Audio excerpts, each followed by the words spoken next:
Tenses adalah suatu pola kalimat atau rumus yang kata kerjanya menunjukkan waktu dan kejadian dari suatu peristiwa. Contoh pola kalimat Dani makan setiap hari menjadi Dani eats every day. Dani makan kemarin menjadi Dani ate yesterday. Dani makan besok menjadi Dani will eat tomorrow. Coba perhatikan pola kalimat antara bahasa Indonesia dan bahasa Inggris. Dalam bahasa Indonesia kita tidak perlu mengubah kata kerja makan, kita hanya mengubah keterangan waktu saja, yaitu setiap hari, kemarin, dan besok. Sedangkan dalam bahasa Inggris kita perlu mengubah kata kerja sesuai dengan patokan rumus, dan semisal tanpa menambahkan kata keterangan everyday, yesterday, tomorrow, itu tetap menandakan kapan waktu dan kejadian tersebut terjadi. Tenses terdiri dari 4 waktu dan 4 kejadian.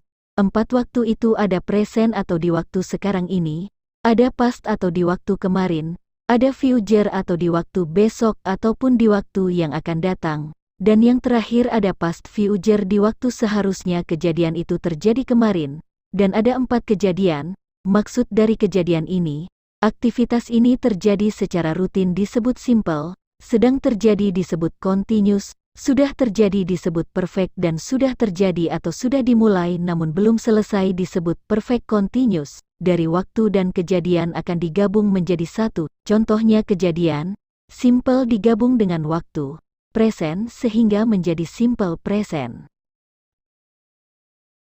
Berikut ini gabungan dari 4 waktu dan 4 kejadian, sehingga menghasilkan 16 bentuk tenses.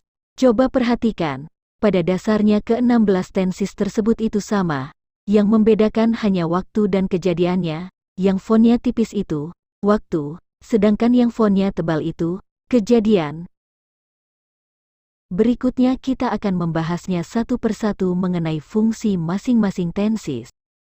Simple untuk mengungkapkan aktivitas sehari-hari atau rutinitas, kebenaran umum, jadwal. Contoh, saya belajar, sungguh simple bukan? Tanpa ada tambahan kalimat sedang, sudah, dan sudah dimulai tapi belum selesai. Dan dalam simple, terbagi menjadi 4, yaitu simple present, simple past, simple future, dan simple past future.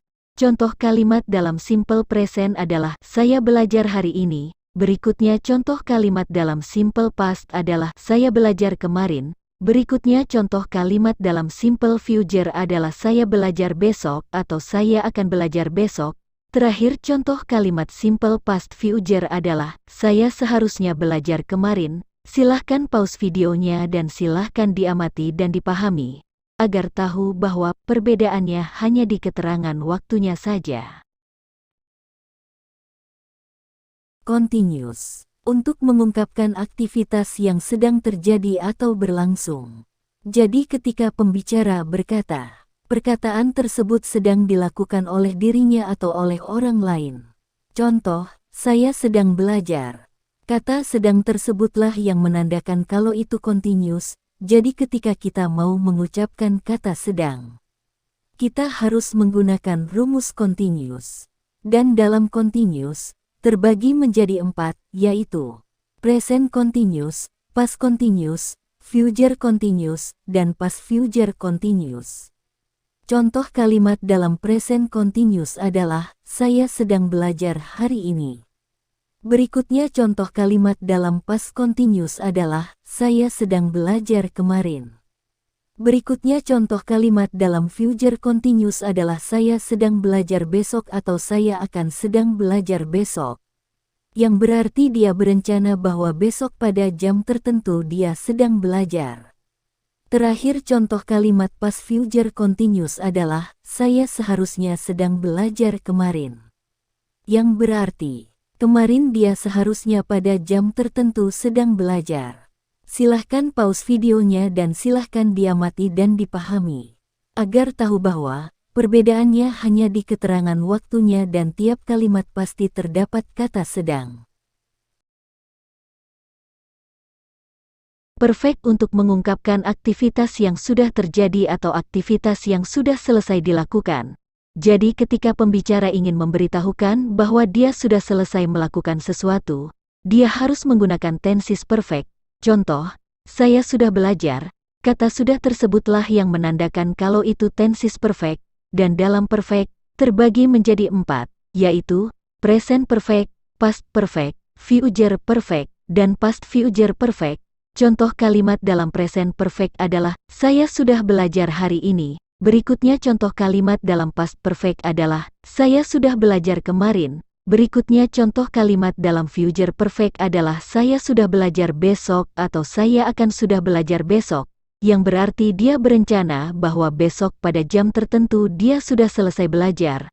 Terakhir contoh kalimat past future perfect adalah, saya seharusnya sudah belajar kemarin, yang berarti, kemarin dia seharusnya pada jam tertentu sudah selesai belajar. Silahkan pause videonya dan silahkan diamati dan dipahami, agar tahu bahwa perbedaannya hanya di keterangan waktunya dan tiap kalimat pasti terdapat kata sudah yang menandakan tenses perfect.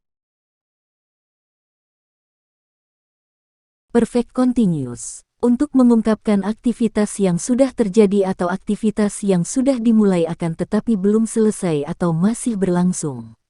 Jadi ketika pembicara berkata, aktivitas tersebut sudah dilakukan oleh dirinya atau oleh orang lain, akan tetapi masih berlangsung, atau belum selesai. Contoh, saya sudah belajar sejak pagi sampai siang ini. Dari contoh tersebut kita bisa menganalisa bahwa mungkin dia sudah mulai belajar sejak jam 7 pagi di sekolah tapi pada jam 11 ini dia belum selesai belajar atau belum pulang dari sekolah.